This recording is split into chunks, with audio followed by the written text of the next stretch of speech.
If you have an email list and a product and you want to launch something but make the most amount of money possible, then this video is going to be for you. My name is Jordan Parker and I help creators scale their businesses, and I'm going to explain the limited launch framework. This is basically a principle that will allow you to take any sort of good that you're offering and limit it in such a way that people want to buy it more and they end up buying it more. To do that, we'll go over a document that I wrote, part of my big magnum opus on everything to know about creator income. So let's dive into it. And by the way, this is not going to be super edited, so grab a cup of coffee and let's go.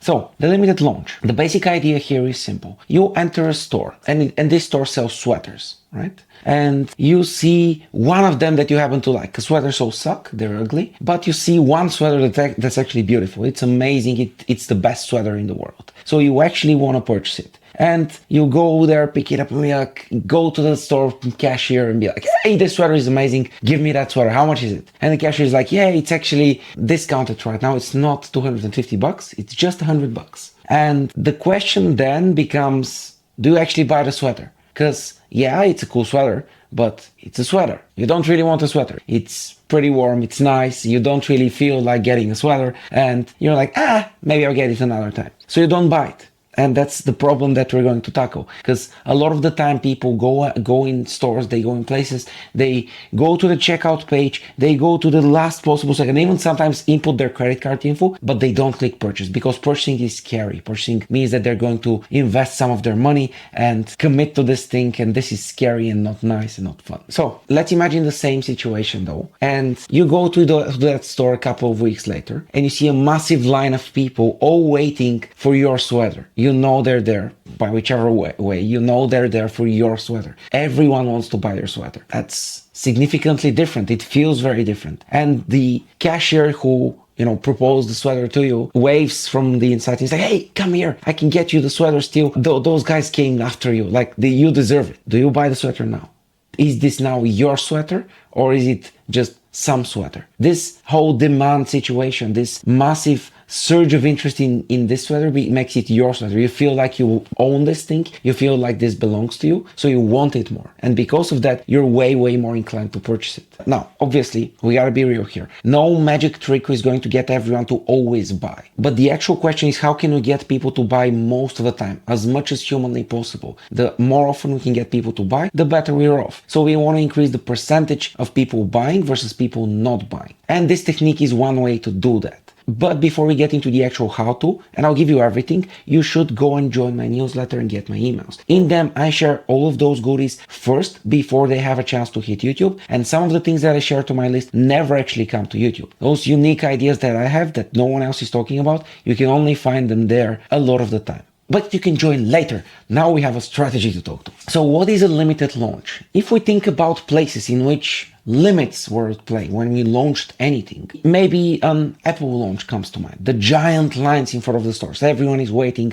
for an Apple thingy, usually an iPhone, but sometimes it's a Vision Pro, it's something. Apple has that power. Maybe you need a bunch of toilet paper because it's a new pandemic and you want to stock up for whatever reason. Or maybe you're a Swiftie and you want to buy your ticket as soon as humanly possible because they go out so fast. It doesn't matter, but there are places in which we feel limits on our purchasing power and we want to purchase even more. Having limitations to how much people can purchase gets them to want to purchase more. Having more people wanting the same thing is difficult because you actually have to market more, you have to grow your brand, and you can't always have 1,000 people want your thing. But if you have 5 things and you have 10 people wanting them, then you still have more people wanting your 5 things compared to the number of people. And that's important. If you have one thing and one thing only, every number of people that's not one is too many people for this one thing, because your one thing can only be sold to one person. So what that means is we're going to take this and try to use it in our digital products, because digital products are a place in which you don't see this technique used very much.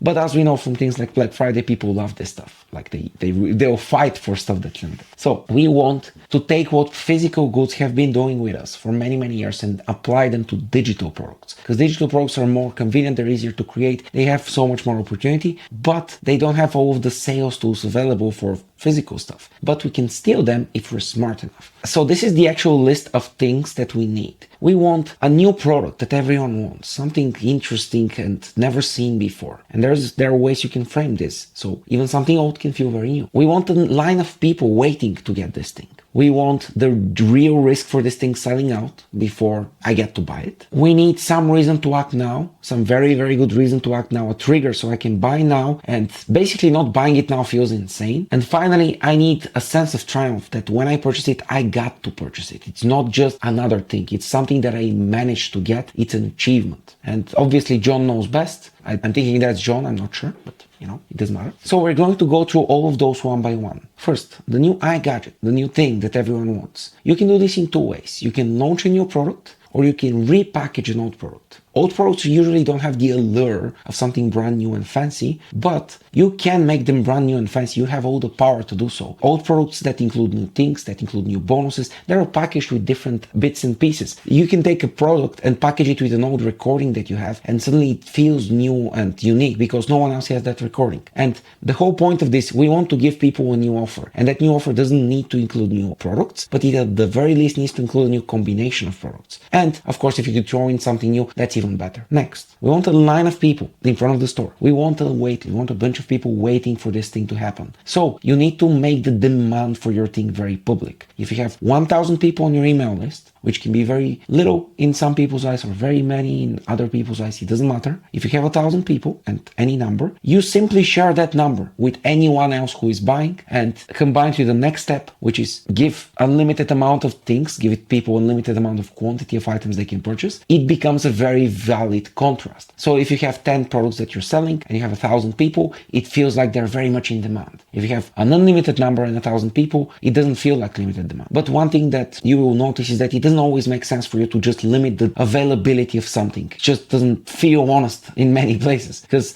you can realistically sell your product 1,000 more times and it's still going to be just the same. We don't necessarily want that. So the thing that you do is you can limit a discount or limit some sort of a promotion to the first people getting it. They can get a very chunky, nice bonus. They can get a discount. They can get a special favor from your side. You can have a call with them or something like this. But the point is, if you act now, you get a limited supply of a bonus. And even though the product can stay infinite, and it can stay the same for that matter, you can have bonuses that expire, bonuses that only now are available, a package that's only now available, a price that's only now available. You can limit many parts of your launch and not just the availability of the product. So you use that to create the extra demand that this creates. Next, we have the definitive need to act now or miss out. You need a deadline. No one trusts those stores that are always running a promotion. The promotion always lasts until they run out. People trust you when you actually say things and you do them. So the most reliable way to do that is to run multiple limited launches. Because the first time, not everyone will trust you. You'll be like, yeah, of course it's discounted. Of course, that's not just the normal price that you just did some gimmickry so you can just get me to buy.